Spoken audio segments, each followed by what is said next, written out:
Ladies and gentlemen, I'm going to be in San Antonio at the LOL Comedy Club this Friday, Saturday, Sunday, July 14, 15, 16, or is it, no, July 12, 13, 14. Sorry, kids. Can't wait to see you out there. Come get some. And now let's talk to George Christie. It could be considered off limits.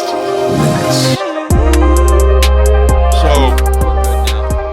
yeah, just a big, giant case. We proved that they took it all the way, 9-week trial. I was on the stand 6 days. I testified in my own defense, which, is dangerous. As a Hell's Angel. Yeah, it was I had my patch on. I got up there in front of the jury and, basically said, look, I didn't want the guy killed. The government created this whole thing. I said, did I break a law? I said, perhaps a moral law. But I said, I didn't break a legal law.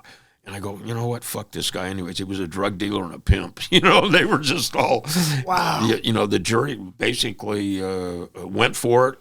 Ultimately, after I beat the case, so I'm talking to Tarlo, and, he's the guy that likes to take it to the limit just like me. I said, what about a party for the jurors? And he goes, yeah, let's throw a party for the jurors. So we opened the clubhouse up, invited all 12 jurors. About 6, 7 of them showed up. And it, was in the L.A. That's Times. Unreal. Yeah, it is unreal. And, So I'll let me start with my experience with the Hells Angels is, there's always been, I did a show called Oz back in the day. With Chuck Zito. Yes, and we had a lot of you guys, like a lot of the Hells Angels, hanging around. Now, as a young man, not a tough guy or anything, just an actor, but I always wanted to be a tough guy. When you see real tough guys, when you see, these, the best way I could equate it to is they would show up and they were usually tall, kind of handsome or built guys, the kind of guys that steal your girl, you know what I mean? Because they had a motorcycle, long hair. Are you making an accusation? I'm making an accusation right now. But you may be older, but you still got that voice. There's not a lot of feminine energy around you. And I got to tell you, Chuck Zito's a real bad guy. Oh, He's a real tough street guy. I love Chuck. I mean, Chuck. You could see it back then. Yeah. He was not a guy you wanted to mess around with. He was built like a bull. What's interesting is even after Chuck left the club, he still had the same amount of clout. I had gone back to New York to visit him, and there must have been a line half a mile long to get in the China Club. Chuck walks right up to the front. Mr. Zito, step right this way. Yeah. Well, you should have seen him on the set of Oz. People, all of us actors were like, geez.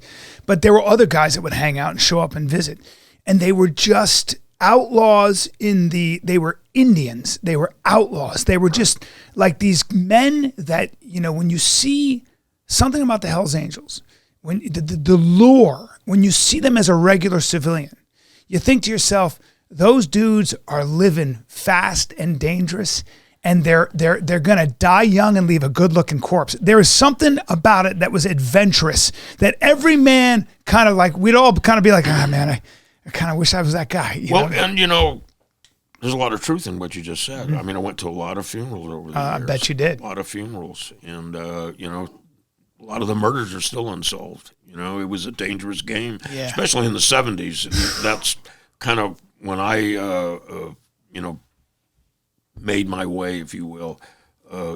The war with the Mongols started out in 1977.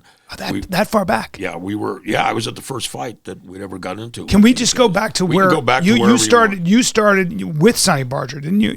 No, I it's interesting. When I got in the club, when I came around the club, Sonny was doing time. He was in Folsom Prison. Got it. And there was a gentleman named Deacon Proudfoot that I think Sonny had handpicked as the time approached for Sonny to come back.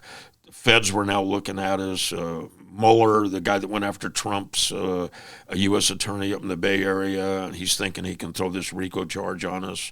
So in the North 8, we're dealing with the RICO, that crippled the Mafia, too. Yeah, they were dealing with RICO. In the South, we were fighting the Mongols. And you got to figure downtown L.A. in 1977, and a lot of people, they have a hard time wrapping their head around this.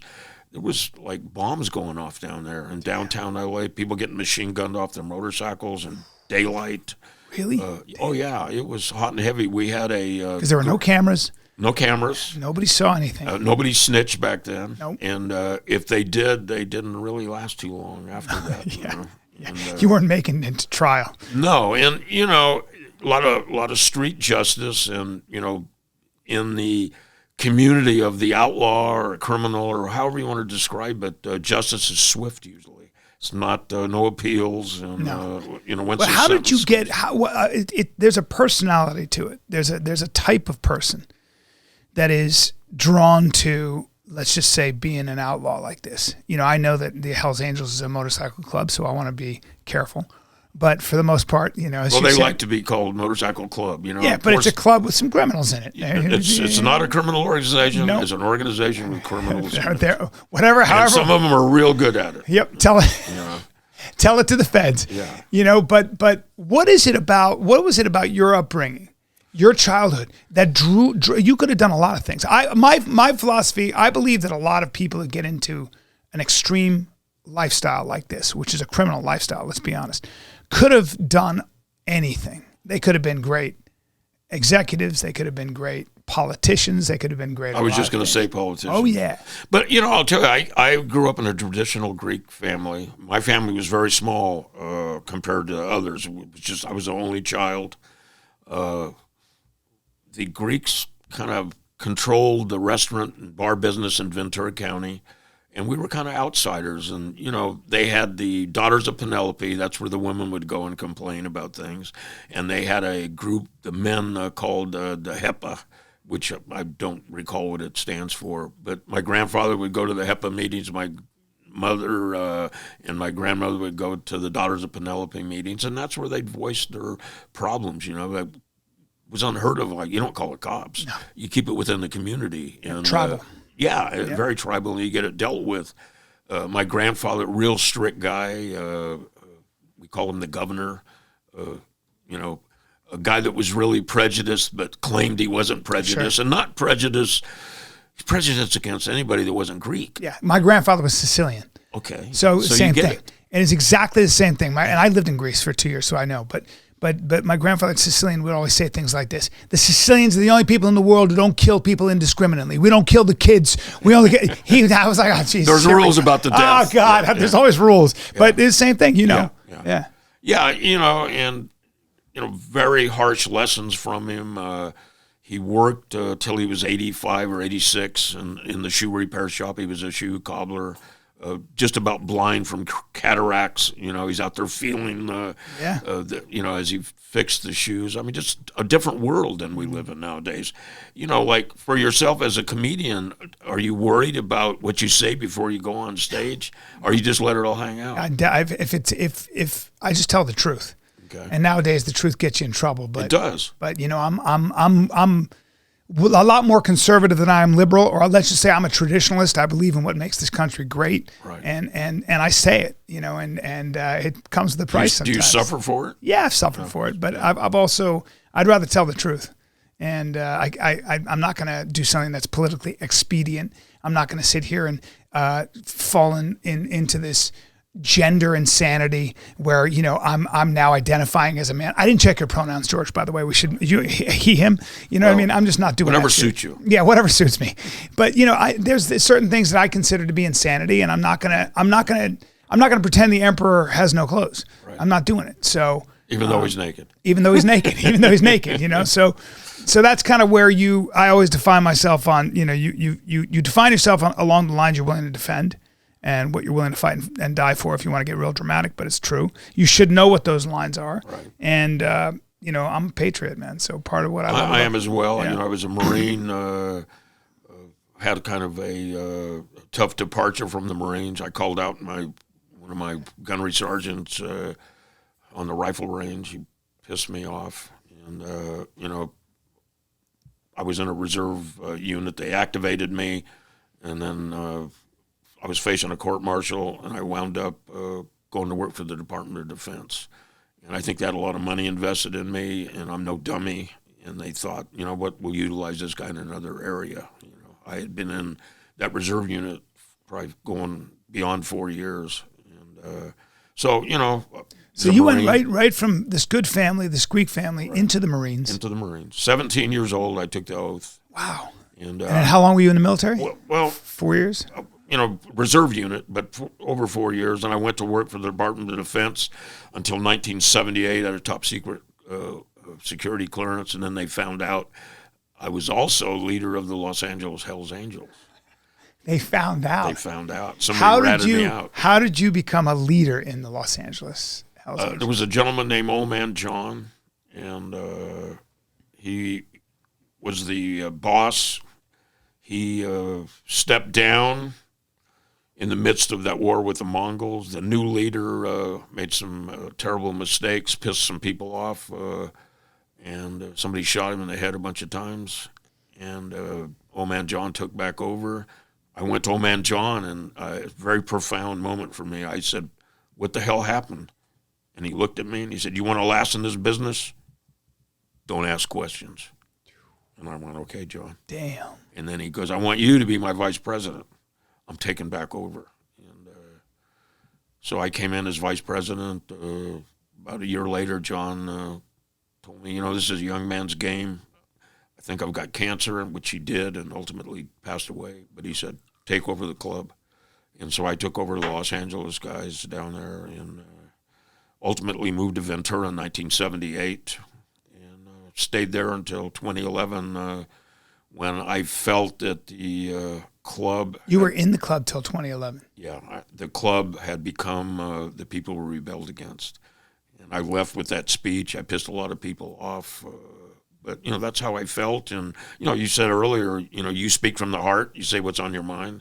And I've never been one to shy from saying exactly what I think. And, I departed. Sonny Barger and I had been at odds for probably 20 years, maybe a little bit longer even. And Sonny Barger, interesting guy. He died here a couple of years ago. He took the power base from the South. The club started in the South. It started there's a dispute about the date actually now. Was it 48 or was it 50 or 51? To me, the date's not as important as what the, whole image was and what it was created from. It was returning vets from the Civic Theater and the European Theater, didn't know what to do with themselves, probably suffering from PTSD, undiagnosed. And you know what these guys do? They band together and started these little bike clubs. And one of them, became the Hells Angels. That was in 10 years later, 1957, Sonny Barger, along with, I think his name was Boots. Boots was the first president in Oakland, if I recall correctly. And he retired very quickly, stepped out of it. Sonny took over. Sonny was a very powerful guy, a lot of charisma, a lot of tenacity. He took the power from the South, and he became the voice and the face of the Hells Angels, and nobody can take that away from him. Him and I disagreed on about everything, but I respected him as a leader. What did you disagree on? Well, was he the one to take it into the criminal space? Well, who am I to judge? Perhaps, let's just say, I don't know if he took it there, but I think in all fairness, I could say he didn't stop it there. Yeah. And, you had some individuals like, Kenny Owens is gone now. These guys learned how to, it was 2 or 3 guys that learned how to cook narcotics from some of these chemists from Berkeley. And they found out they could make a lot of money from it.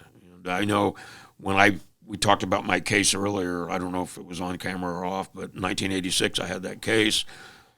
And, we're putting money together, taking donations from members. And, we went to Kenny and asked him for some money. And, of course, he said he didn't have any money. And, 6-8 months later, he got busted with, $3 million, inside the wall of, one of his homes he owned. Yeah. And, 30 pounds of crank hidden.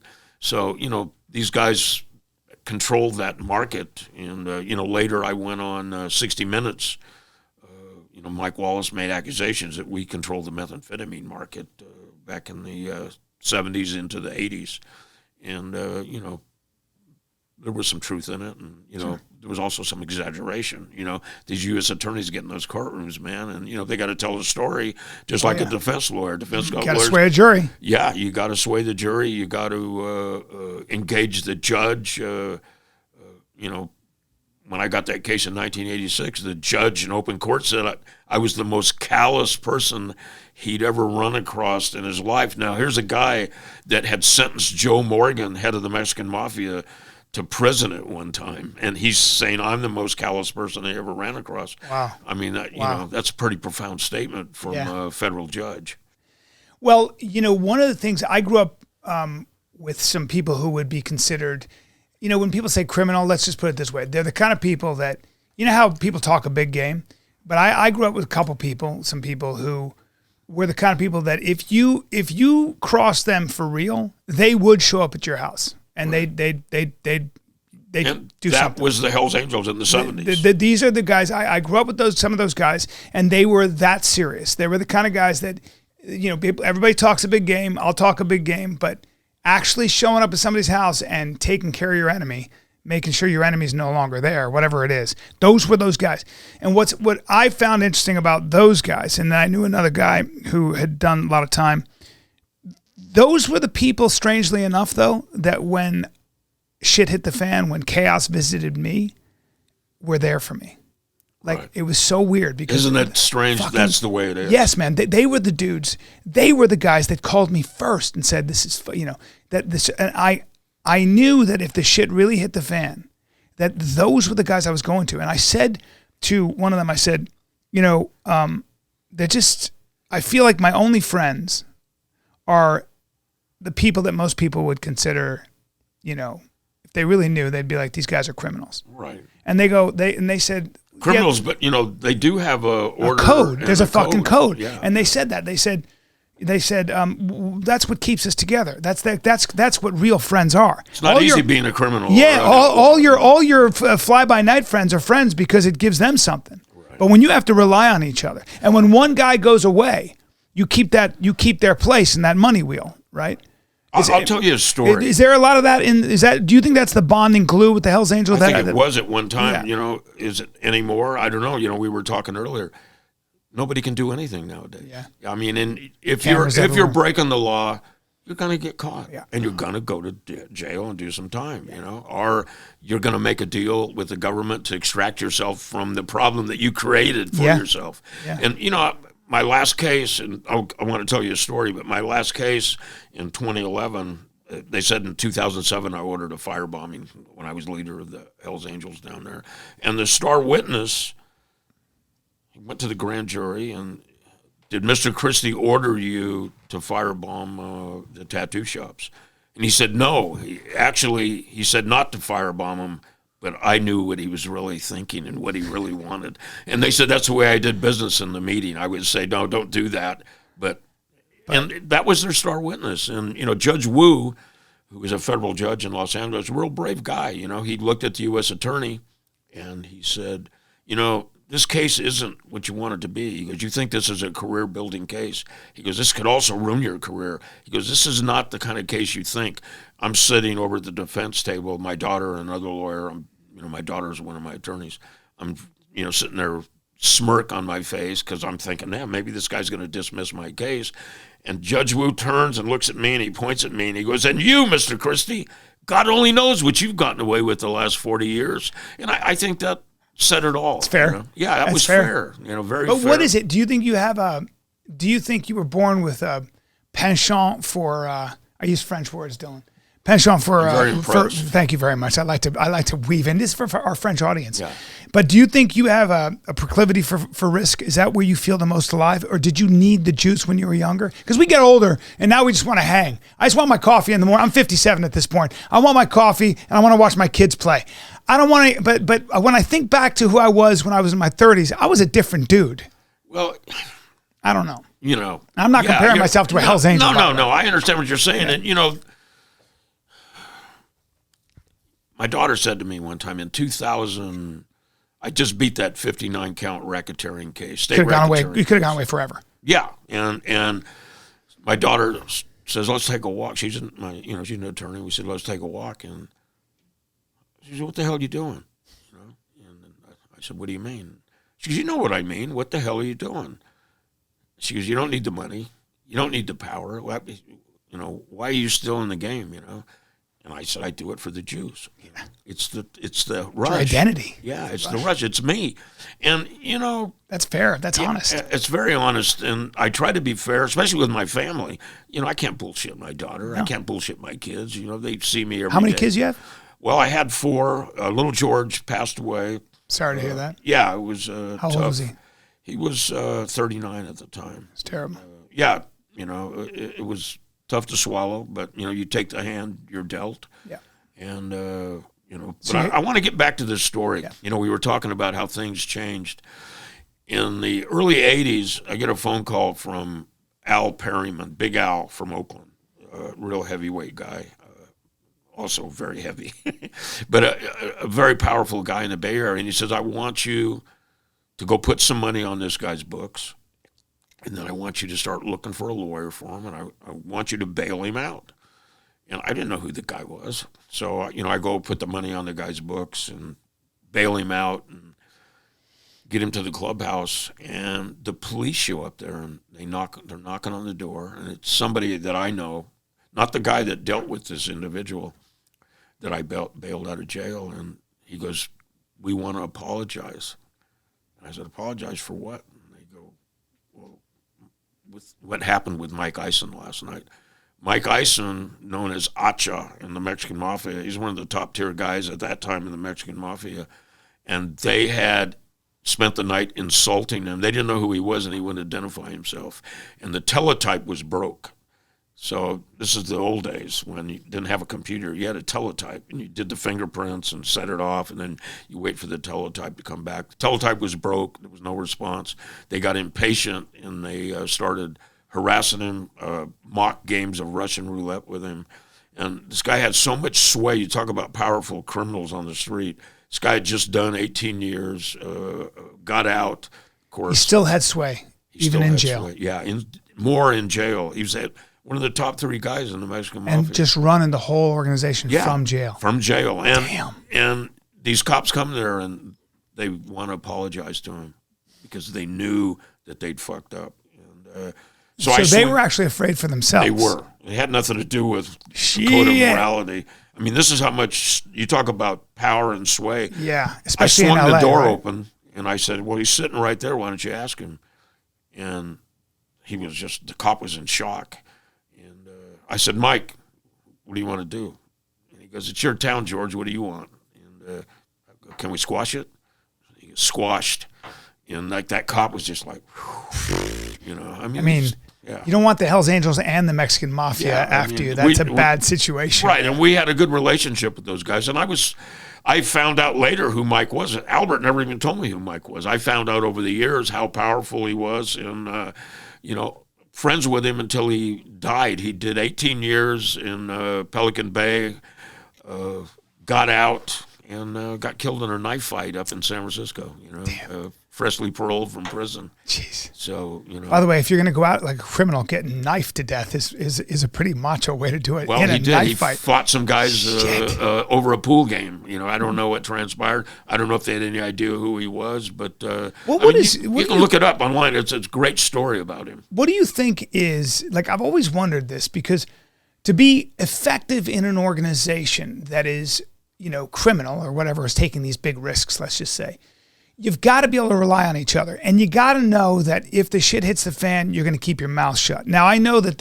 it's enforced in one way or another, but then there's another side to people who get into this line of work, which is they have to be able to kill somebody or do something and without worrying about the ripple effect and how it affects other people, their family and stuff like that. So you got to diverge. You got to be able to verge into the psychopathy, the sociopath space. Right. But then you got to be someone's best friend. That's a weird act. It is. It's very precarious. It's difficult at times. It's confusing. Who am I? Yeah. And what transpires is law enforcement seeds doubt into the organizations. They do it intentionally. Yeah. And is it morally correct? Well, from their perspective, sure, because we're the bad guys. Yeah. I did a interview. I have a small podcast. I did an interview recently with Jay Dobbins. I don't know if you're familiar with Jay. He infiltrated the Hells Angels in Arizona, and I never bought into it. It was very closed. Our charter was very closed. People wrote about our charter as being enigmatic. Nobody really knew what we were doing. I didn't answer to anybody. I felt I'm in charge. I answer to my guys. I don't answer to anybody else. But Jay went there, infiltrated the Hells Angels, and really created a dilemma. Who can people trust? Who can they not trust? And they plant those seeds of doubt, and they grow, and they become big trees. That's how you break things apart. That's how you break things apart. Yeah. And, and people are writing me, how can you, interview this guy? He's this and he's that. Well, I never saw him as a rat. I saw him as a cop. Yeah, he's just on the other side, bro. Yeah, he's doing yin and his yang. job. Yeah, absolutely. And I always felt if those guys didn't do that, I would lose respect for them. And if I got caught slipping. That's it. We wouldn't have movies if we didn't have criminals. No, we wouldn't. We're fascinated with antisocial human beings. Yeah. We're fascinated with the underworld. We're fascinated with guys like you, the career, like a guy who's been in the Hells Angels that long, and the life of adventure before and after. See, now the most exciting thing for me is a double espresso at 6 a.m. when I get up. Oh, dude, I hear you on that one. Yeah. You get particular about your coffee, too. I'm very it's like, hey, hold on, what's the roast stay here? away. Yeah, what kind of milk am I using? I got to take my cholesterol medicine with it. I love it. I had a guy say that he was doing some business with Hells Angels, but legit business, like merch and stuff. I said, what are those guys like, And because there was a bar in New York City called The Edge, and they had a chapter right next door, so they used to hang out there. On 3rd Street? Yeah, on 3rd. Sure. Yeah, I've done that And many times. I never said anything to those guys. I was always very wary of my, I was always like, just don't fuck around. You know what they bought that property for? Oh, it must be $60,000 in. God, can you imagine what it's late worth 60s. now? Yeah. Well, I think they sold it for $11 million or something. Recently. I mean, they had to sell it. Yeah, I got stories about that place, which I'll tell you in a Sure sec. you do. I do as well. Yeah, yeah, I'm sure you do, and I want to hear him because. But I said, what's it like to be? Because he would hang in the clubhouse, and he goes, grizzly bears. I said, what do you mean? He goes, they're grizzly bears, and as long as you always remember they're grizzly bears and that you're not a grizzly bear. So if you want to study grizzly bears, take pictures of grizzly bears, but keep your distance. The minute you forget you're a grizzly bear, you're going to get eaten by a fucking grizzly bear. So you can be in that chapter and you're friends with all those guys. And a dude comes from another chapter and he's in that clubhouse. He doesn't know you. And if you get familiar with him, you're going to get punched in the face or worse. And that's just never forget that you're not a Hells Angel. You're on the outside. That's it. You might be an associate. You might do this. You're not a Hells Angel. That doesn't cut anything. No. At the end of the day. That's right. At the end of the night, when things are getting treacherous and people are looking for girls. Get out of there. If you got a girl with you, get the fuck out of there. Looking for that there. one last line to snort. It's different. Yeah, you got to. You're nothing. No. You have nothing coming, and if you think you do, you've misjudged the situation. Yeah, but so there's that side to you, and any guy like you who can turn it off, that has strong lines. Because I'm talking to you, nice guy, family, everything else, and Greek, good family, but there's a dark side. Sure, yeah, and I think that. I don't try to dwell in there too long because it's a dangerous place to be. Where's it come from, you think? Were you born with it? I think I was born with it. I think it was instilled in me. I think, don't trust anybody. No crybabies, no whining. That was another thing instilled in us. When you no see ratting. people, do you think of people as fundamentally good or fundamentally selfish? How do you look at them? So let me I see example. most people as sheep. Okay, because you can look at a dog and say, that's my best friend, or you can look at a dog and say, that's a hunter and scavenger, and he's manipulating me because he wants food. Yeah, I think most people are sheep, and I think, if nothing else, history shows us that, And, I find it funny that some people are appalled by the romance that America has with outlaws, but, forefathers, man. Those guys would all hung. If they would have lost the revolution. They would have all been hung as terrorists, traitors. Sure. All those things. And That's right exactly in the center of town. Yeah.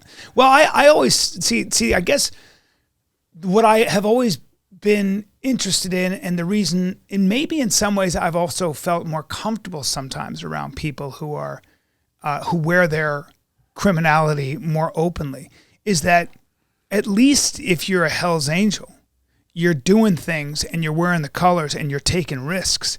There are a lot of people in Hollywood, for example, that are way worse than any Hell's Angel you know, but they're fine, upstanding citizens who pay their taxes. But they're the biggest scumbags you can imagine, well, and they will cheat you and they'll lie to you. Their whole life and then is do a business lie. with you in the next week. Hey, yeah, dude, that's exactly right. So for me, it's always like they pretend to be. It's like, I think Christ said that to the Sadducees. He was like, "You guys are moralists. You walk around pretending you're better than everybody else. I'd rather hang out with the hookers and the gamblers and the criminals because at least You know where they're coming from. yeah, at least I know who they are." You know, Sandy Alexander was a very powerful Hell's Angel. I don't know if you ever heard of him on the East Coast, out of New York. Introduced me to a lot of people, John Belushi, John Lennon. I mean, he knew everybody All in the New actors, York. yeah. They all Mickey came, Rourke, all of them hung out. Yeah, they all came. That's how I met Mickey, through the guys in New York. I was real good friends with him. But it's Sandy's making this documentary, Hell's Angels Forever, and he goes to Steve McQueen.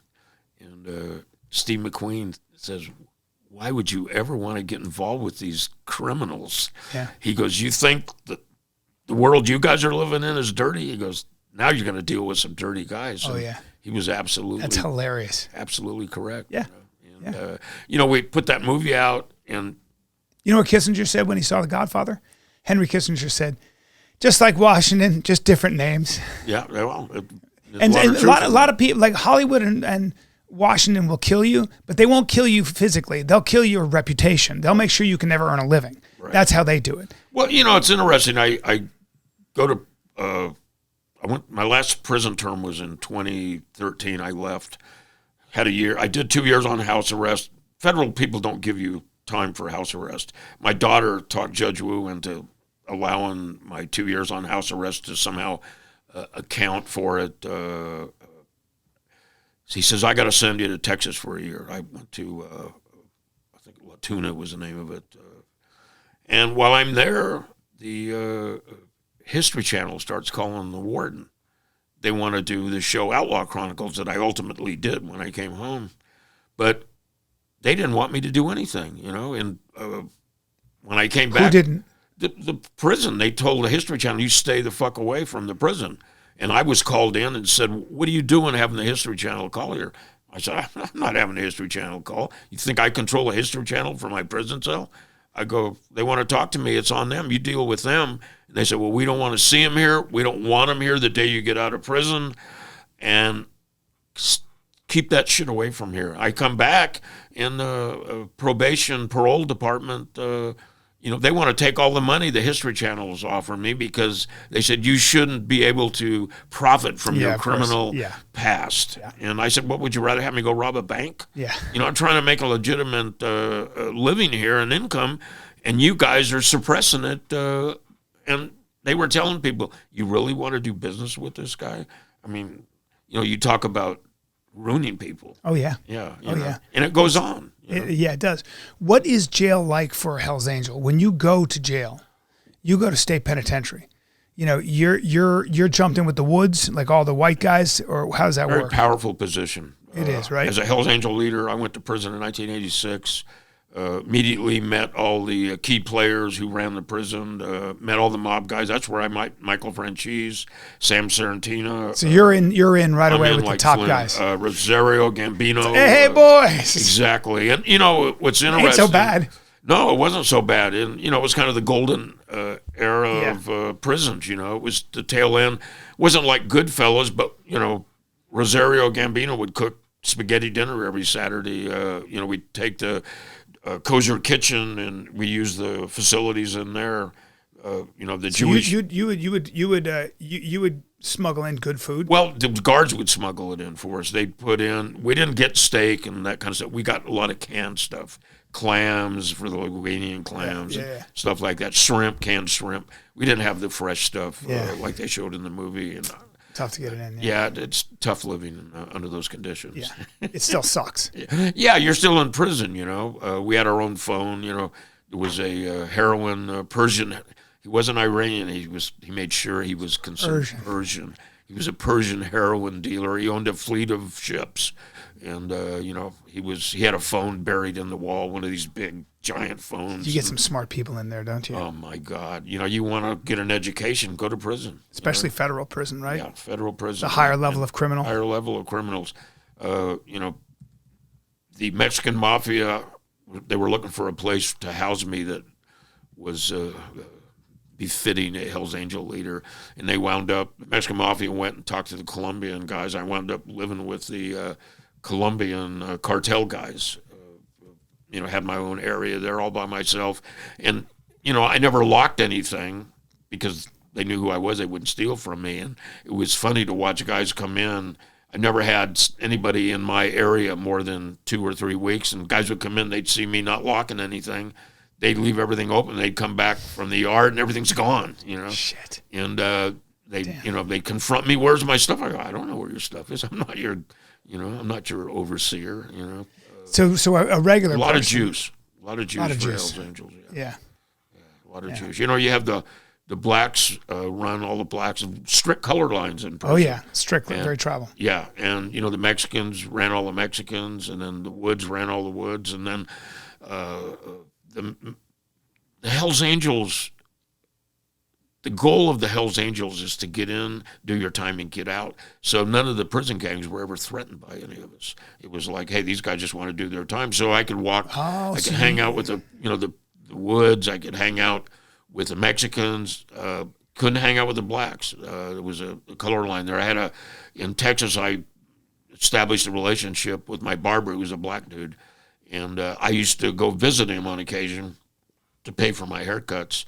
And I was not allowed to step in their cell. I had to wait outside. And when he came to my cell, he was not allowed to step in my cell. That was just the color rule. My friend said that. He was in California State Penn. He goes, somebody steps in my cell, I'm coming at him without even thinking about it. I'm attacking him. Yeah, you don't enter somebody. That's like your house. That's right. Yeah, you're walking in the front door, man. Who invited you? Yeah. So it's very strict. But it's like anything else. It's like there are rules. And I feel like almost like part of what the romance behind being a criminal or being in an organization that commits crimes or takes shortcuts, I'm being careful. Yeah, I appreciate that. There's this idea of freedom, right? Especially on a motorcycle. But in a lot of ways, man, you got to be as disciplined as any samurai. I mean, it's not free. Well, you live by for me, it's a code. Martial artist, I live by the Bushido code, you know, and applied it daily. The whole circumstances change now. You got a guy running for president with 35. He's got more felonies than I got. Oh, dude, it's hilarious. Yeah, it's incredible, and it just amazes me. Do you miss? You had a falling out. I did. And can you explain what, from your perspective, how that happened, what that was, and do you miss it? Well, I miss what it was. I'm not sure I miss what it may have become. I don't know what it's become because I'm out of the loop, if you will. I have no interest to be in the loop. What you have to understand is I left the club. I told you, my speech was, we're fighting wars on 5 fronts. Now we're taking on another club. They wanted to start fighting the Vagos, who they are now engaged in war with. And I said, if you want to count law enforcement, that's 6 fronts. I said, this is not what I signed up for. I said, we have become the people we rebelled against. And I said, I'm gonna walk away. That was it. That was it for me. Now, what's interesting is my issues with Sonny slowly rose. And what happened was in 1982, Sonny was diagnosed with cancer. He thought he was going to die. And what he did was he relinquished his power, if you will. He gave it to a gentleman named Irish O'Farrell and myself. And he let us become the voice and the face of the Hells Angels when it came to giving interviews and making statements and whatnot. And then he discovered something. He wasn't going to die. And once you relinquish your power, ask anybody that's ever relinquished power, how do you gain it back? It's a very difficult task, almost treacherous, if you will. And Irish wound up, being murdered. I don't know what the circumstances. I'm not making any allegations. We know who killed him. We're not sure why. Never got answers. Somebody in the AB killed him. I was going to the sit-down. The AB is the Aryan Brotherhood, everybody. Sonny and I were going to the sit-down with Bingham, the guy who was head of, he had just been paroled. He was head of one of the heads of the AB. And at the very last minute, Sonny didn't want me at the meeting. And I said, well, how about if I go and I just keep my mouth shut? And I'll let you carry the lead. And, he didn't want me there. So, That's suspicious. Very suspicious. That's very nerve-wracking because now you're like, what the fuck are you guys talking about? Yeah, why are we not retaliating somehow? Well, ultimately the two guys involved in Irish's death wound up being killed. I think they were killed by the AB guys. I mean, people can research it. There's all kinds of shit out there. But, so Sonny and I go back many, many moons. I think our first argument publicly was probably in the late 70s, early 80s. I was a rising star, if you will, in the political world of the Hells Angels. Why? How did you become a rising star in the political world? Oh, man, John. But what was it about you? What did he see in you? That's not random. Not afraid to speak my mind. Not afraid to butt heads with anybody if I thought I was right. So you had a strategic mind. You were right. I think so. You made some. I made a lot of strategic. You had a good track record. Right. But you can't really talk about your track record. Well, I was lucky, but oh man, John.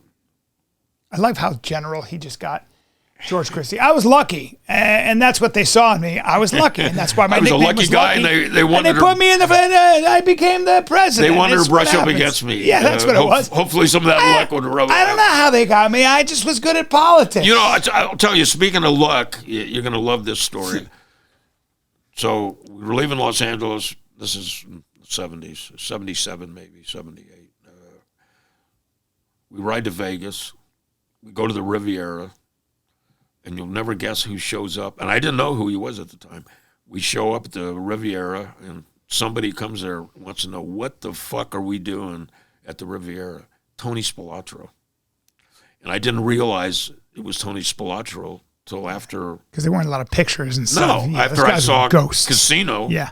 And I'm going, son of a bitch, that's the guy. And I don't even remember the name he gave me that night. But we partied all night long. We wound up being on good terms with him. So I'm a lucky guy. Yeah, you're real lucky. Very lucky. And, are you as bad as they say you are? I don't know. What do they say? Nobody's telling me. I'm talking about the feds. Well, No, but there is, we should mention this, in the Hells Angels, there are people in any organization. There are the 1%ers that are going to go do some dirty work. Right. They're going to get their hands dirty. And then there are the brains, there are the people that are strategizing and running an organization, right, which is a lot. It's like being a CEO of a company. Yeah, you'd say that. Yeah, absolutely. Like you've got to be, nobody's going to survive without brains. You got to be smart. You got to have brains, you got to have guts, and you got to have some luck. Like I said, I'm a lucky guy. Yeah, lucky. And sure, there's all types of allegations out there. And, I have an archives and, a murder book. Yeah. I don't know if you know the LAPD murder books. No. They create these books and, they investigate murders. It's actually titled Murder Book. Yeah. And it goes through this late 70s, the war with the Mongols and whatnot. And there might be some lines that we could draw to George Christie. Absolutely. Yeah. And, but if you're running, but what they say is ultimately they say Mr. Christie is the only one left, and we don't anticipate him telling on himself anytime soon. So. Yeah, there's all types of rumors out there. Well, do I nurture them sometimes? Depends where I'm at. Of course. Yeah, it's fun. I think the fact that you were in that organization for so long and you've survived to talk about it. Right. And there's some people that they don't appreciate it, but anybody I talk about, they're dead, they're gone. Yeah. They can handle the heat, they're in the grave. Exactly. And that was a saying we used to have. We used to intentionally send the cops. Well, send him to Fu. He got killed last week. Fu did everything. You would probably have been a good chess player, I would imagine. I play chess. You do. I enjoy chess. And you're good at chess. Well, I used to be. I haven't played in years. You want to know who was good at chess? Who? Mike Ison, the head of the Mexican Mafia guy. I bet he was. He played he was a world-class chess player. He played one move at a time. They would write him, and they would write, how they have those chess from Pelican Bay. Wow. Yeah, is that crazy? It makes sense, though. I don't think you can run any kind. I don't care if it's business, because at the end of the day, also the Hells Angels is a business, right? I mean, it's you're a money. It's a money making operation. It can be if you utilize the opportunities properly. Sure. And within the legal system. Yeah, I mean, if you probably take care of your competition in a different way sometimes. Out of court settlements is what we call them. There's an out of court settlement. That's all. And there's an out of court settlement pending. How are we going to resolve this? There you go. Yeah. But that is, there are different ways to look at it. But yeah, like I said, when I talked to Sammy, I got to know Sammy the Bull pretty well, right? And Sammy is a dude who, he loves business. Like if you talk to Sammy, he's got high social IQ. Right. High, like we hang out, he comes to my shows and we're having dinner, we're having a laugh, we're talking about shit that matters. We're talking about like really like it's just an interesting conversation because he can talk to you about anything. And I looked at him, I go, I just don't, I'm sorry, Sammy, you might be cold as ice and you've got 22 bodies, whatever they say you have, but I just don't see you as a killer. I just don't see it. He goes, I didn't like killing. It was a business. It's what I had to do it. It's a business. I don't want to do it. Yeah, but overall, he would way rather in some ways be making money, building a business, hanging out, having a good meal. Well, that's dirty beautiful work. Women. That stuff's kind of dirty work. Man. Yeah. Yeah. And I think of him as Does he have a samurai. I've asked him that because when he did his first hit, he said, I kept waiting for something and I didn't have any feeling. And I said, well, that's a sociopath. And he goes, but I don't think so. And I said, and how did he reinforce that position? The way I look at it is, I think it's fair to say that human beings are very complicated. Right. And I believe in my heart that we have the angels of our lesser nature, our darker nature, and the angels of our better nature.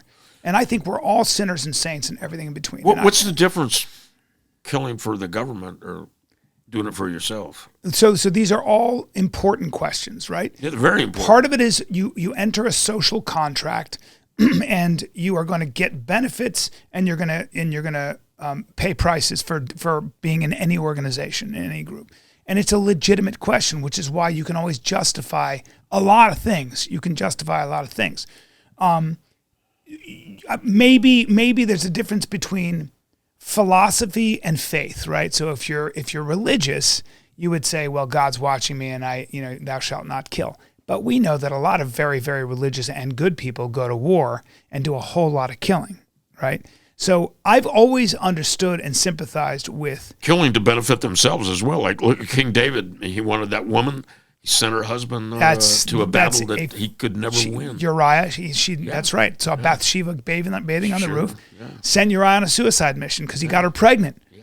And that is the king of the Jews. That's why he brought him back. That's the line Jesus comes from. Right. Isn't that why he brought him back from battle? Because he had to explain the pregnancy. No. He said, go home for 3 days. Rest. Go hang with your wife. That way, and he was like, no, I'm not leaving my men. Yeah. And he's like, well, I gotta kill you. Yeah. And he repented the rest of his life. But did he come back? I don't remember. So Uriah, I read that story in Solitary Confinement. It's a very, very important story because Uriah, so King David, who came from Saul, and Saul, who was crazy, who was the king before him, was trying to kill David the whole time. Right. And so David becomes the king of the Jews. He comes. That was his sonny. Yep, and that's right. That's right. And he sees Bathsheba, this beautiful woman, entices her over, has sex with her. She gets pregnant, finds out it's the wife of his general, Uriah, his best general, hero. He brings Uriah back, goes, dude, I got to get this. She goes, I'm pregnant. He goes, oh, shit. He bring the fucking guy back. He goes, hey, you're doing a great job. Take 3 days, go home. Uriah, being a warrior, says, I'm not leaving my men on the battlefield. I can't go home and have sex with my wife and hang there. Right. So he sleeps at the palace door. He won't go home. And King David's like, look, go home. And he goes, I'm not doing it, man.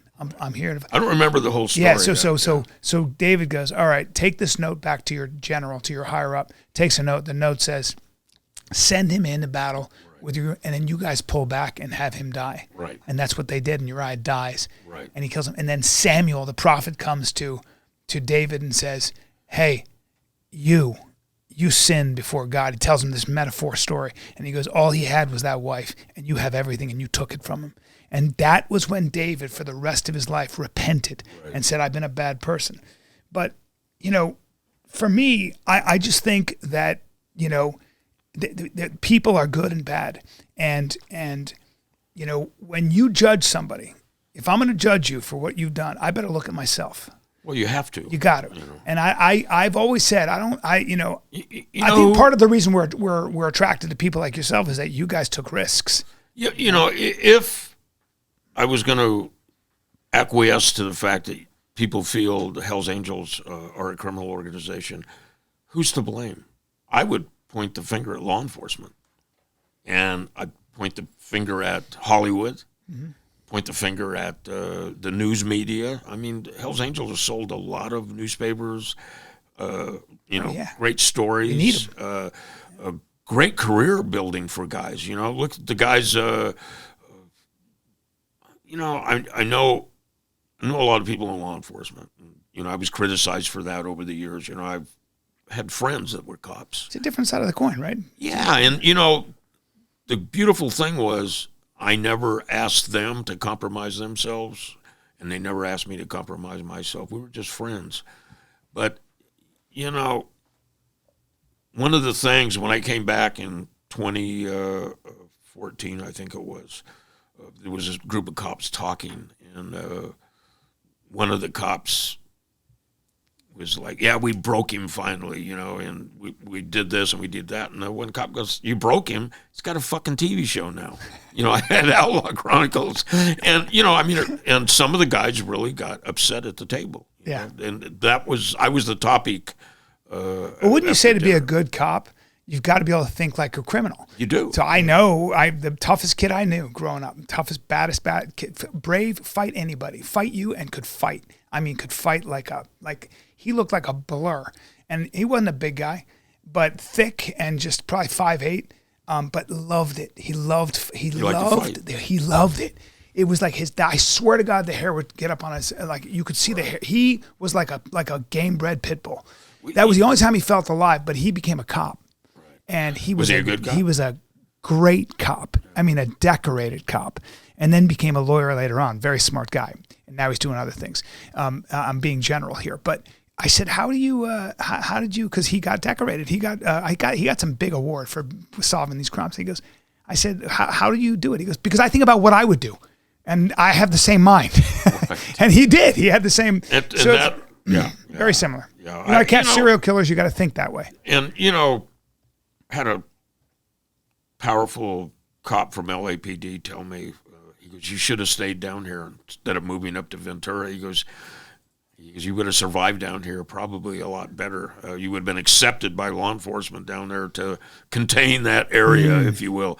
In Ventura, we had that same philosophy with some of the people in the lead positions, and then ultimately someone took over that I had personal issues with, and dynamics change. You have raised children, Correct. and obviously done a pretty good job. One's a lawyer. I just met your son. Seems like a great kid. He is. And your kids seem to like you. Well, I hope they do. That's a big accomplishment. You're living this crazy life. You could go away at any time forever, and your kids like you and obviously respect you. How did you instill these moral values, and how did you're living this outlaw life, dude? Let's be honest. You're an outlaw, and you're doing things. You got to be Sven Gotti. You got to be very, very Machiavellian, and you're good at it. Now I can just see. I'm just looking at you. I can see it. But you instilled a moral code in your kids. So how did you do that? How do you dance? How do you make that dance? It's interesting. My daughter recently did an interview, and I had even forgot about it, but her curfew was midnight. Not 12:01. Her curfew was midnight, and because I told her nothing good happens after midnight. 100%. Because I knew, because I was out there living. Because you were the midnight guy. I was out there partying, You were the guy who caused the trouble after midnight. Exactly, and then I had my son became a Hells Angel at 18. George, he did. The one that passed. Him and I were Hells Angels together for over 10 years. Wow. Threw him over my bike. He was 3 years old. My wife Cheryl came out, my high school sweetheart, came out in an effort to kind of put my brakes on. and he had, she goes, he wants to go with you, and I don't know what she was doing, playing chess with me, and I threw him over my tank, grabbed the bag, and we took off, and that was his first run. Damn. 3 years old, running around Bass Lake with, a couple of hundred Hells Angels, so, he was indoctrinated in it. And I'm going a long ways around on this story. It's, like even my son, Finn, my youngest, I had a child from each decade, just being honest with him, no bullshit. Yeah, maybe I did that, but you're not going to do it, and that doesn't always work, though. No, it doesn't. But I think if you take the time and, I don't know. I was in Spain for 3 years. I sold the rights to one of my books, and I was over there. And Beverly and I, my wife, her husband, who was a good friend of mine of 50, they were married 57 years. He had passed. I'd been in Spain 3 years. Was he a Hell's Angel as well? No, he was just a real astute Beverly's over there going. No, he wasn't. Yeah. But he was a very astute guy. Him and I, I knew Beverly when we were 12. Unbelievable. And she wound up marrying one of my friends at 16, 17 years old. She had a baby, 17 or 18? 18. And our paths kept crossing because Bob and I would interact, Bob was a beer distributor, and he was always bringing booze to the clubhouse, and, there was no bullshit between us. He knew where I was coming from. I knew where he was coming from. And, what better relationship can you have with somebody? Yeah. There's no bullshit in there. Yeah. But, I try to be honest with my kids. Am I one of these, don't do as I do as I say? Sure, I'm a strict father. I was real strict. Yeah. But you were there too. Yeah, and I was there. See, that's a huge thing. Yeah, I was there. A big, it's almost like you can say whatever you want, you do whatever you want. You were there. Yeah, it's my daughter starts going out with a guy. What's the first thing I do? Copy his license plate and have the PI run him. Find out what he's all about. Yeah, anybody who's dating a Hell's Angel's daughter. That guy's on his best fucking better be. behavior. He better be. Are you kidding me? I'd be like, hey, listen, I gotta. That's yeah. And it's. I think all my children have a special talent. Mariah's a great defense lawyer. Georgie went to chef school in Lake Tahoe. Was working for one of the casinos up there. Aubrey, unbelievable, talented artist, and my youngest Finn, he's a math genius. Wow. I mean, he does things. He shows me stuff, and I ask him not to show it to me because it gives me a headache. I have no idea what it. All these. Isn't that great though? Oh, it's incredible. So nowadays, and I'm so proud of all. I'm of them. sure that's incredible. That's a huge accomplishment. Right. Yeah, I don't know, man. You've juggled a lot of balls here, and you seem to have been very successful. I didn't drop them very often. No, man. Yeah, I'm pretty proud of that fact. Like I'm a multiple felon, but so is the ex-president of the United States, who soon may be the next president. How many felonies do you have? I only have 4 compared to this guy. I need to put some work in, 4 felonies. 4. I was going to leave one to each kid. Are you a religious man? Do you find yourself talking to God ever, or no? Well, sure, yeah. I talk to a higher power. Don't always agree with them. And that conscience voice tells you. I'll do that eventually. Right now, I want to do this. Yeah. But I have a great life. I'm with somebody I've known since I was 12. I trust them with my life. We've been through things together. She was a witness in my trial in 1986, a character witness. Wow. So we have a long history. I spend every day with my youngest, getting to know each other, and. I'm going to be 80. I'm pushing up 80 here pretty quick, couple of years. Is that right? You look great, dude. Yeah, I feel great. Look, you've got all your hair. He's got more hair than I do. This is bullshit. Yeah, well, you're not living right. I'm doing the best I can, man. I gotta get jumped in. Are you taking any chances? I'm not taking enough chances. That's the problem. I did that with my first marriage, but overall, no. My juice is the stage and just getting up on stage. But that came with My first marriage and my first children dealt with me being gone a lot because I was always on the road, and that was my drive. What's it like being on the road? Do you get hecklers? Yeah, but you learn how to deal with that. After a while, you get an audience. Kind of fun? Yeah, they like you, and you're making them laugh, and it's different. But being a comic is a lot of time away. In a way, it's a very solitary existence. Beverly's a big comic fan. Are you? Go to. You guys got to come to a show. We go to in Vegas, Brad Garrett's club. Oh yeah, I love Brad. Yeah. And we've never seen him there. Yeah. He's never there. Well, I'll be in Vegas if you guys are there. I'll let you know. We'll come out and we'll just jump in the car and come out there. I would love it, and I promise you'll laugh. Yeah, I'm sure. That's my guarantee. But yeah, I don't know, man. Being a comic is a weird life. Some of the funniest people I ever met were in prison. I bet. I mean, because that's all you got, right? Yeah, it's all you got is your humor. Yeah. And some of these guys, there was a guy in Texas named Cartoon, a Mexican gangbanger guy from Southern California. Cartoon was funny as shit. Funnier and shit. He was like a cartoon, yep. you know. And anytime you saw him coming to where you were at, you knew you were going to laugh. You knew you were going to laugh, and he was going to change the dynamics of the whole day for you. Isn't that great? Isn't that great? Funny, yeah. I would allow the fact that I'm probably that guy. Yeah. I've always been the funny dude. Maybe that's why people that live, I don't know. Maybe have you been in a prison and done? I never done. I was thinking about doing my special in a prison. You should. Yeah, I'd love to do that. That would be the best. Incredible, But there's a lot of hurdles you got to jump through with that. Yeah, I have a stage play that I did. Really? And, yeah. That you wrote? 2-hour stage play. What? Didn't make any money, but great reviews, man. And wow. I had a famous Hollywood actress, older gal, asked me, she goes, how in the hell do you get these good reviews from the critics? They kill me every time I get on this stage. Yeah. And I said, I don't know.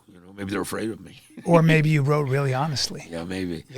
But what do you, you're all pushing 80. Yeah. How do you spend your days now? Well, I get up every morning, drink my coffee, do my social media bullshit.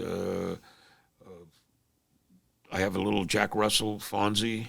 Him and I try to walk 5 miles a day minimum. 5 miles a day. And you still stay in shape. I'm trying. It's not easy at this age. It never gets easy. No, and you got to watch the diet. It only right. Being an adult is one big no. Yeah, I know. Right? It's all about discipline. Yeah, it really is. Even at this age, gets weary. And my youngest boy's really into physical fitness, and him and I used to come over to spar with me, but he hits so hard, I can't even hold the pads for him anymore. It's just elbows hurt and all that. Shoulders. Did you box? Did you train? Yeah, I did. Oh, you did. Yeah. I was I got involved in the one-hop Kwando Kung Fu and got an instructor's ranking, but I added a lot of boxing into it, and I was studying with.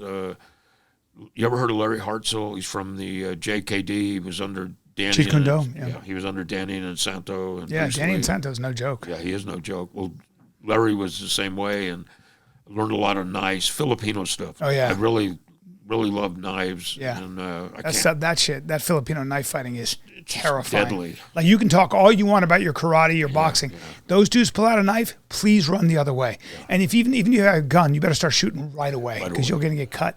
Yeah, you're going to get cut. It's unforgiving. It's very unforgiving. And, you figure here's a society that the samurais used to come down there, and these guys created this stick and knife using bamboo sticks to fight these samurais with their, Well, isn't that prison? Prison's not fist fighting. Prison, if they want to get you, you're done. It's funny. I went to a low-level prison in Texas.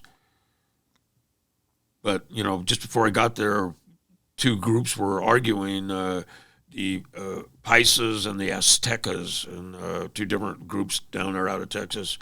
And they killed 5 guys simultaneously. And the one guy they hated so much, they lit him on fire. They killed him and then lit him on fire. Yeah, of course. You got to leave your mark. Really let everyone know we're mad at this guy. Send you to hell right away. Right now, I want to watch you burn. They and this was all separate parts of the yard, all synchronized. It's harsh, man. Yeah, it's very harsh. So, what are your best memories of being in the Hells Angels? the Brotherhood, building bikes. There was a gentleman named David Ortega I met in 1966. He was in a bike club called the Question Marks that most of them later became Hell's Angels. And, he was kind of like my go-to guy. I always bounce things off. I'll tell you a great story. There's this guy in the club, Tony Tate, hurt a lot of guys. He was working for the FBI because he wanted to be the guy that he said, he had no case or nothing. He was a Hell's Angel, and he just flipped and decided to go to work for these guys. And David's just an old school guy, and he had this imaginary book that the younger guys really thought it was an actual book and was hoping that someday David would share it with them. It was called the Book of Strength, and he would, he'd go, I'm going to go to the Book of Strength and see what it says. What a bullshit artist. Yeah, I'm in the clubhouse, and I said, David, what do you think? He goes, I got to look at the Book of Strength. He goes, I'll get back to you tomorrow. I mean, we had this little routine we would do. And you knew it was bullshit. I knew it was bullshit, but nobody else did. The Book of Strength. And one of the guys asked me one time, he said, do you think Dave will ever let me look at it? I said, man, I don't know. You're going to have to work on it. But anyways, so I said to David, I go, what do you think of this guy, Tony Tate? I go, I don't like him. You could feel something. Yeah. He goes, he busted a lot of guys, but he never got me. Recorded me like 5 times, but never got me. He says to, I said to David, what is it, man? And he goes, you know what it is? I don't like the way he parts his fucking hair. And that was the answer. Little details. Yeah, he goes, I don't like the way he parts his fucking hair. Because he didn't have a part in his hair. I don't like the way he parts his hair, and he didn't have a part. Yeah, and that was... That's a feeling. Yeah, it was a feeling. Yeah. And, this guy comes into officer's meeting, and he's sitting next to me, sitting on my right side. Now, I've gone away to prison for a year. I come back. He's now the West Coast chairman, and I'm thinking to myself, how did this guy climb up through the ranks? How does he hold his office? And so he's sitting next to me. He's got a cast on his arm, and he's trying to engage there's a room full of presidents. I'm the West Coast chairman. I'm, kind of like a de facto leader, if you will, taking care of the room. He wants to go blow up the Outlaws, this bike club we're fighting. Well, my red flag goes up because we're fighting the Outlaws. He doesn't need the okay of 13 presidents from all these charters. Yeah. But he's trying to engage us in a conversation. And I'm looking at this cast on his arm. Well, come to find out, there's a bug in the cast. And he's recording the meeting. And, I won't bite. And I tell him, look, man, that doesn't need to be talked about. It's inappropriate. I said, I'm not sending any more Hell's Angels to the grave or to prison. I go, I don't want to talk about it. And and then I said, man, you're a lucky guy. And he's going, what do you mean? I go, you broke your arm? You don't even have any road rash? I was so suspicious of this guy. So he goes out. The feds are listening outside in the van. They break the cast off, and they reestablish the bug, and they put it in this new device called a pager. This is when nobody knew what pagers were. He shows up at Sonny Barger's house, and he gets Sonny in a dialogue, man. Damn. Sonny goes to prison for 5 years. Damn. Saying, yeah, blow them fuckers up, And so, I dodged a bullet with this guy several times. You just had that feeling. Had that feeling, man. And, David Ortega confirmed it for me. He just said, I just don't like the way he parts his hair. And, I think about... In the movie, you would have broken that cast open. Yeah, sure. But you don't want to let in the cops... In the movie, we will. You don't want to let the cops You and I are going to produce the movie, and we're going to do it our way. Hammer, damn, Yeah. Now your arm's broke for real. Kind of like son of a bitch. In The Departed, yeah, when they break the cast, remember? Yeah. That's a great movie. Have you ever seen any movies that mimic the way it really is? The Bike Rider. I'm giving it high marks. The Bike really? Rider. Yeah. Is that a new movie? I never saw it. Oh, you got to see it. Yeah. Who was in that? Tom Hardy. Oh yeah. I worked with Tom. Really? Yeah. On Warrior. Yeah, okay. Great guy. The guy that played Elvis, he plays a. Oh, so it's a new movie. It's brand new. Really? You got to see it, man. I will. The Bike Rider. 9th, it's coming out on. And it's very similar. It's Very real. Nichols is the director. I want to say his name. Casey's thinking about making a movie with me, and I say his name wrong, and I'm Mike Nichols, maybe? It's Mike Nichols. Yeah, Mike. Yeah. Wow. I always call him Jeff or He's Mike. a hell of a filmmaker. It's an unbelievable film. Really? It's seamless, and the wardrobe. They capture the wardrobe. They capture the essence, and there's a really profound moment where one of the members of this club. It's supposed to be the Outlaws, but they're called the Vandals in the movie. He gets beat up by these two guys, and he almost loses his foot. They hit him with a shovel, and Hardy's character takes the Vandals back to the bar, and they burn the bar down. And the police and the fire department show up, and the Vandals won't let them put the fire out. And you know what? People may laugh. I'll tell you, there was a bike club in Ventura we had a problem with, and their clubhouse mysteriously burned down. Mysterious. And Damn wildfires. Yeah, it's terrible. You never know when they're going to, spontaneous. Those embers. So, yeah, they travel from the mountains. And the cops and the fire department smoked cigarettes and drank coffee while this clubhouse of the orphans burned down because they didn't like them any more than we did. Wow. They just sat there and drank coffee. And they don't talk about it. The community doesn't talk about it, but it's history. I like Ventura, by the way, It's as a beautiful town. Yeah. It's an old kind of, It was much better when the Hells Angels were running it. Now they're sharing the town with the Mongols. And is that right? That's what I understand. I'm out of the loop. I'm out bad. Sonny made sure that I. So if you see Hells Angels or you see Mongols, it's a bad situation for you. Well, Mongols seem to like me. Yeah. I've always told the truth about the Mongols. I have stated publicly that they were a fledgling club when we got into the initial confrontation with them, and we kept giving them fights. We were the champions. Every time we fought them, we gave them a heavyweight title shot. Yeah. And they ultimately became the guys that butted heads with the Hells Angels. Yeah. We made them famous. Yeah. And of course they made themselves famous by they're a serious tenacity. organization. Very serious and taken seriously. But, back when I was running things, now I sound like an old man, don't I? Back when I was running things. Yeah, but you were. The Mongols stayed in their area and we stayed in ours. Ours was Ventura, theirs was Oxnard and Camarillo, and we had a, uneasy understanding. Now, they're mixing. There was a confrontation at a Dave. You know who Dave Mann was? The artist, famous artist. A lot of posters, Big Daddy Roth posters and whatnot during the '60s. They have a memorial for him every year in Ventura, and the Mongols and the Hells Angels showed up there, and 4 or 5 people got stabbed. Damn, it's a serious situation. How does one become a Hells Angel? What's that process like? It's a very long, tedious process. It changed. Took me 4 months to get in the Hells Angels. When I was in the Hells Angels, Los Angeles, they won Orange County Sheriffs. I said fire department. Still thinking about the spontaneous combustion. The Orange County Sheriffs put an informant with the Los Angeles Charter, and after that, we really tightened up the protocol to become a member. Got to hang around. Yeah, because you don't know if somebody's. You don't know. This guy was paroled out of prison with the intent to set up the Hells Angels. That was part of his parole conditions. And, There's so many ever-present threats when you're in an organization like that.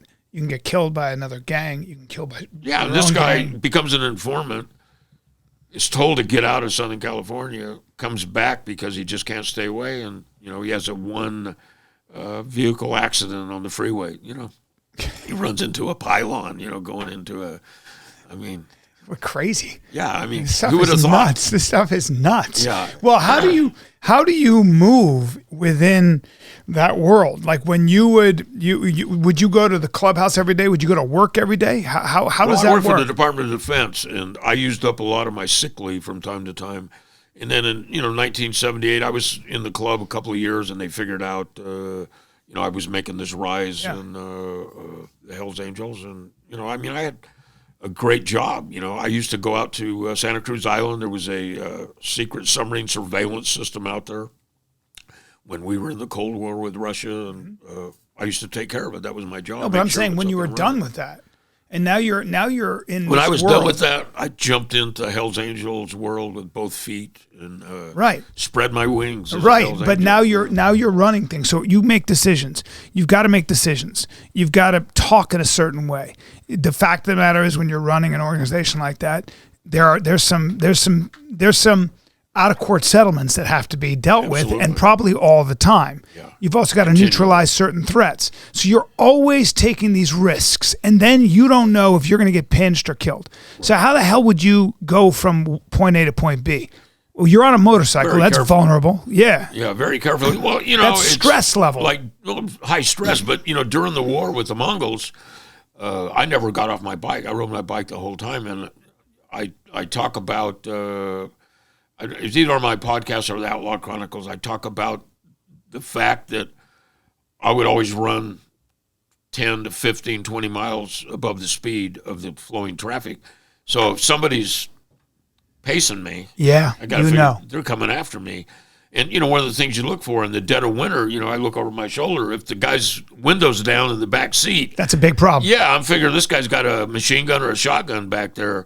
And, I'm going to open it up. So this is the things you live with, and you becomes, part of everyday experience. You walk out to your car, and you get on your back, and you look under it and see if there's any wires hanging down. Every time, man. Every time, And if you slip... Maybe that one time, they get It's just you. the way it is. You're just it's like going to war every day. Listen, we had an armory. We call it the Armory downtown Los Angeles. 2,000 pounds of dynamite, machine guns, a lathe to make silencers. What the fuck? And there was which I always found amusing. There was a British anti-tank rifle, which was as big as a car. I mean. You had all this shit. We had all this shit in this armory, and the cops found it because Ray Glore got busted by that informant I mentioned earlier, the one that ran into the pylon on the freeway. Ray sent someone to empty the garage, and when they got there, the cops were waiting. And, he didn't last through the night. Somebody shot him in the head. Wow. A bunch of times. A very serious time. Very, people laugh and they talk about this and they talk about that. The 70s started out with a bang, if you will, or not really a bang, but a hot shot. Yeah. Terry the Tramp was given a hot shot. There was a lot of jealousy between him and Sonny. Sonny didn't. A hot shot's a dose of narcotics that are going to kill you. Yeah. And a lot of different ways to kill a person. Yeah, a lot of different ways to kill people. Yeah. And I think the last victim, I've got a new book I'm working on, and the last victim of the 70s was my vice president, Jesse.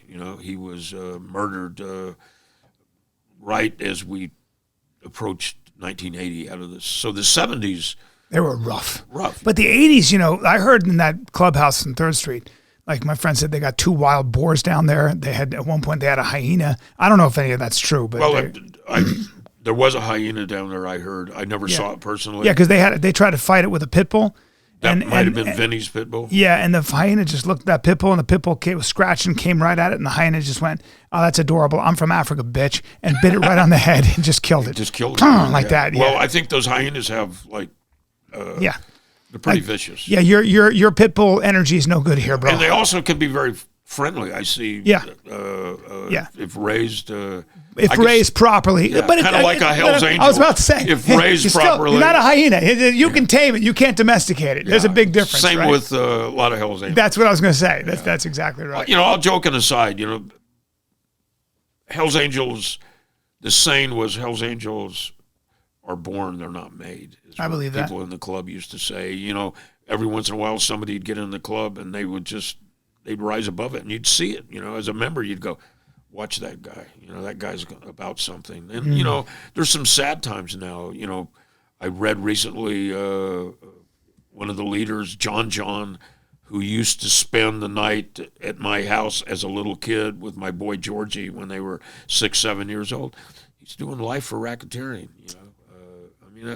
that's the game, isn't it? That's part of the game. And, You know, they had a... it's so serious. It's very serious. It's so serious to live a life where you could be put away forever. 20 years, you're no longer with your kids. Look at Taco. You know, we were talking about Taco off camera earlier. Taco, leader of the Outlaws, put a murder contract on me. Died in prison in 2019. You know, he was dying of cancer. They wouldn't even give him a compassionate leave. They let him die in prison, man. Yeah, man. Just because they had a hard-on for him, you know. And, you know, here's a guy that was on the FBI's 10 most wanted list for 2 or 3 years. You know, he just kept eluding them. You know how they found him? I don't know if it's true. I was told this, that he had a mistress, and the feds took the pictures to the mistress and said, you know what he's doing here? You're here living like shit, and he's living with his mistress somewhere. She turned on him. She gave him up, man. Told him exactly where he was staying.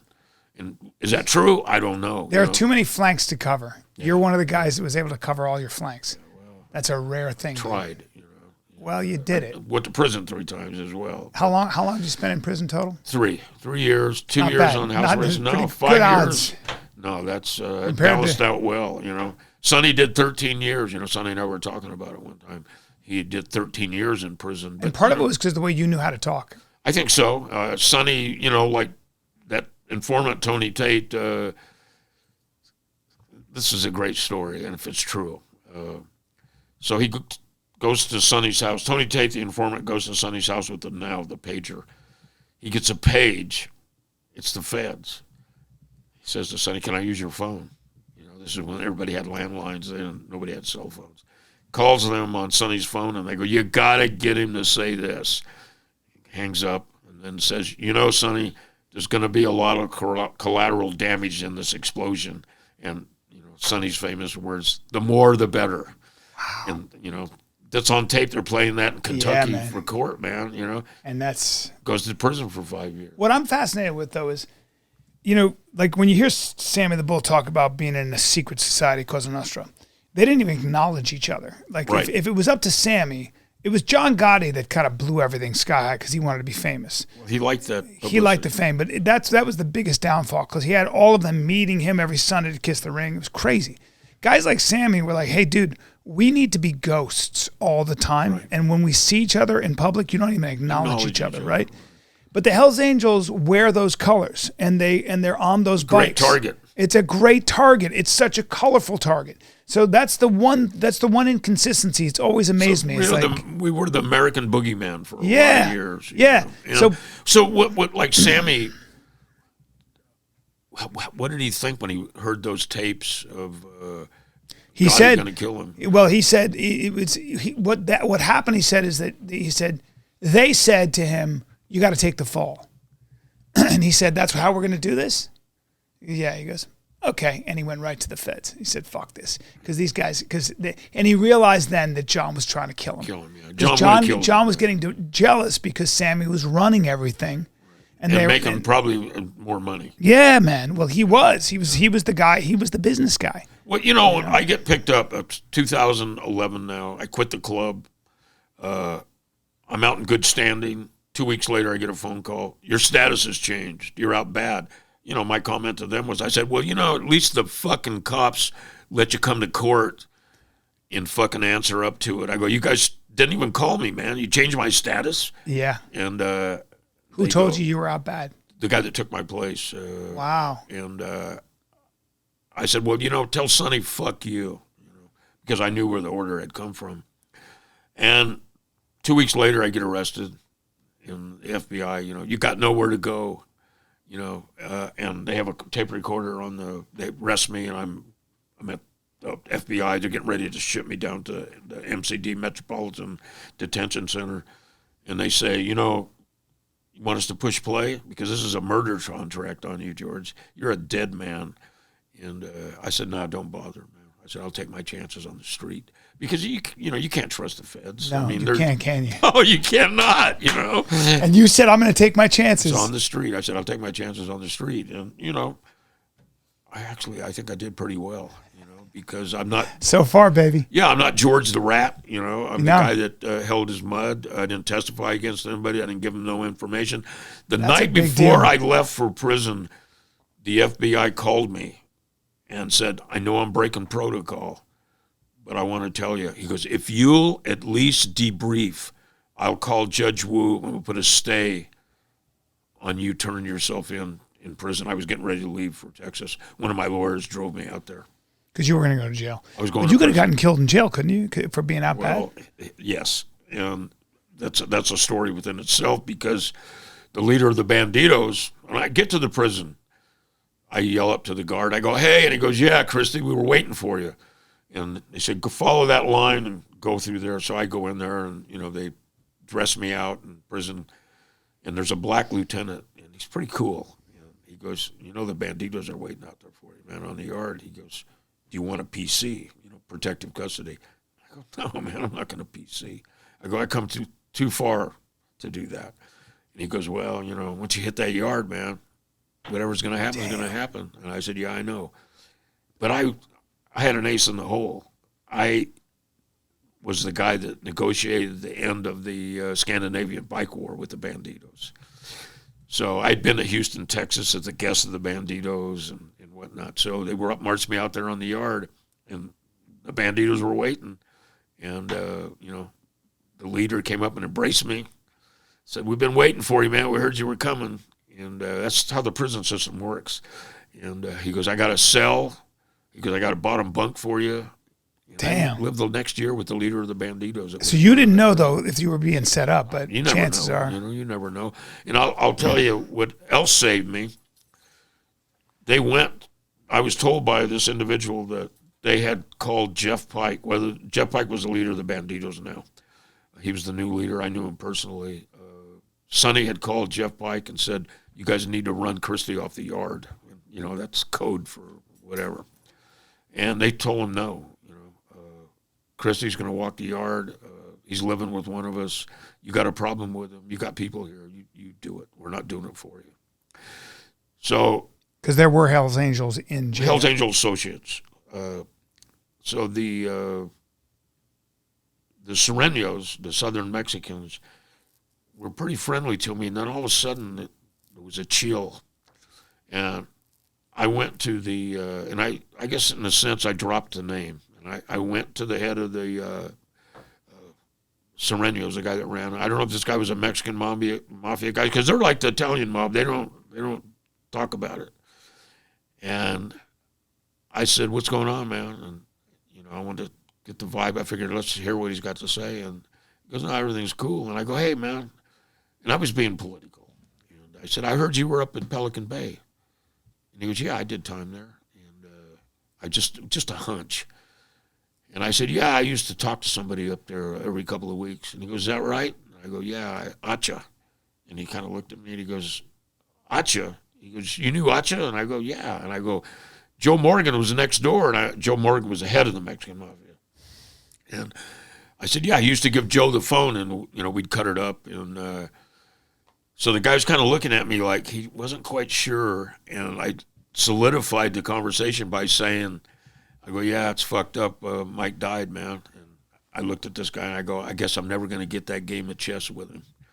And that's when the guy knew that I really knew Mike, because nobody knew he was a world champion chess player. Damn. And he looked at me, and he goes, you did know Acha, didn't you? And I go, yeah, I sure did. After that, the Sureños' whole attitude changed. So I don't know if they were trying to move on me, or if they weren't. I didn't lock up. I hit the yard every day. Came home. Was told by Sonny I couldn't write a book, couldn't do the TV show, couldn't do my stage show. And, I basically did it all. I did it all.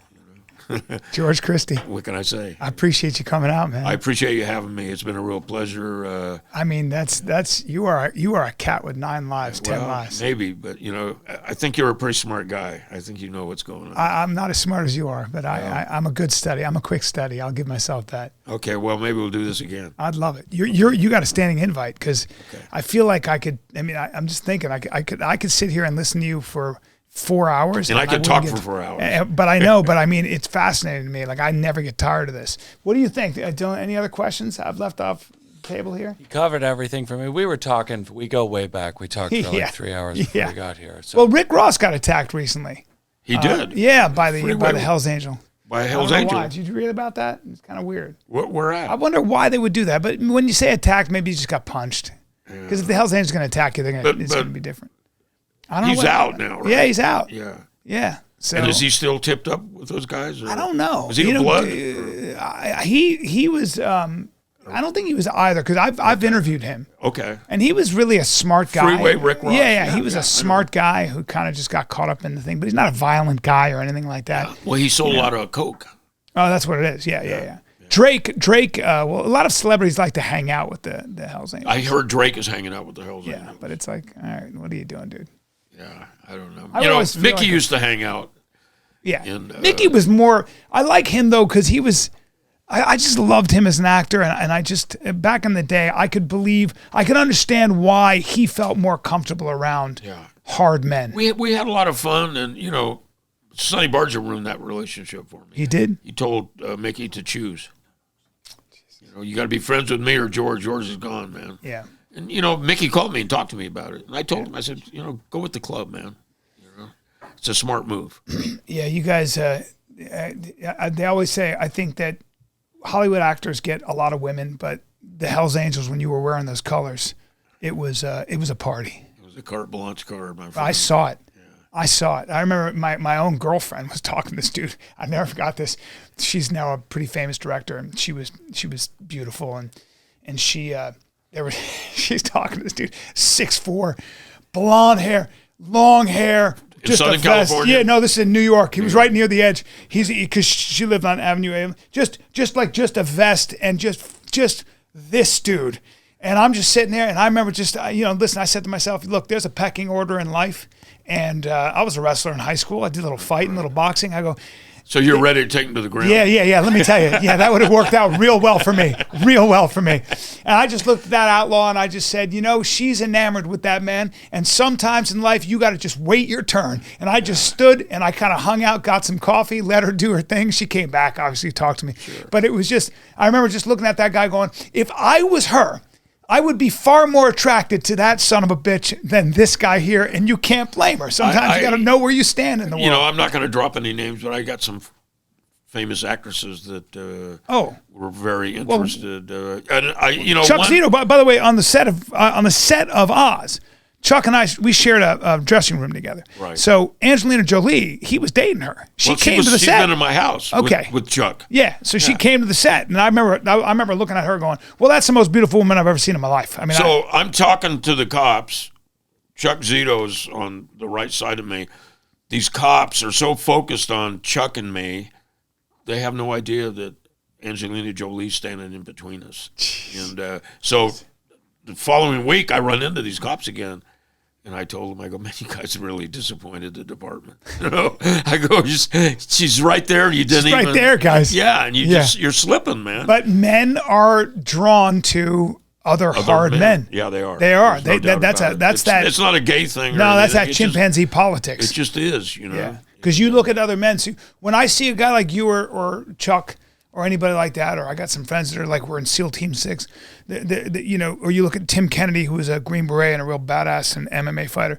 You look at those guys and you go, those guys are the alpha males. They'll kill me. Now, they're also good guys. I get along with them and everything else, but no reason to fight. No, but men delineate that very quickly. There's the silverback, and then there's it's. So who's going to win the fight? Tyson or? I think that. You got to remember, Tyson will be 58. Correct. He's arthritic. Is he 58? I thought he was just 50. And your reaction time is now if he gets Jake in a corner or anybody in a corner, he can still move and knock you out. But my feeling is Jake's 26-year-old young Body's man with a lot of power, speed. You can stay out on the outside. I don't like it. I think it's disrespectful. I like Tyson. I don't like that fight. Now Jake is going to fight Mike Perry, who's a younger guy. Right. That's more interesting to me. But Jake has been working on his boxing in earnest. He's serious about it. Very serious, and boxing's a different sport. Have you ever interviewed I boxed. him? Oh yeah, no. But I love the fight game, and I still train a little bit. Yeah, I saw pictures and whatnot. Yeah. And cool. I like to do it, but not. I've done enough wrestling and boxing to know how tough I'm not. That's also very important. I've done enough sport to know how tough I'm not. So that's always a good. Well, that's lesson an important Hell part of yeah, life, it is. You know, and Hell yeah. limitations on everybody should know what their limitations. I don't underestimate anybody either, and I don't. Just because somebody looks like the UPS guy doesn't mean he can't change your life. Because you know from jail and you know from the world, you can see some dude who looks like whatever. He just looks like a regular guy, and he might be the tough. He'll clear a whole bar out. Right? It's a weird thing. You probably were that guy. You know? I had a friend of mine fight a guy, and the guy went to shake hands. And in fact, I wrote a story about it in one of my books, a fiction book I was working on. I'm not done with it yet, but he put his hand out to shake hands, and the guy just, threw an overhand right, downed him. The guy got up, dusted himself, got up, and gave this guy a boxing lesson. He was my friend. My friend was all cut up. He was in tears. He wouldn't even get in the car with us after the fight. Because he got home. pieced up. He walked home. Yeah. He was crying. Well, sometimes a man can impose his will, and you realize how vulnerable. And what happens in that situation is, as a man, you go, he could have killed me with his bare hands. Yeah, he dismantled this guy. And this guy was tough. Yeah, but it doesn't matter. That's what's great about fighting. You can just... It's a science. Pop, pop, pop. And you're like, holy... what did this guy just do? Getting hit in the face? Yeah. Oh, it's a bad situation. Yeah. Now... I'm going to leave you with this question. Okay. If you hadn't been a Hell's Angel, because you're a creative guy, you're a writer. Would you have been a writer? I don't know. I think maybe would have been a lawyer. Yeah. I enjoy the courtroom, man. How interesting. Yeah, I enjoy the courtroom. I live through my daughter. What case do you got? I call her and talk to her every day. I talked to her this morning already.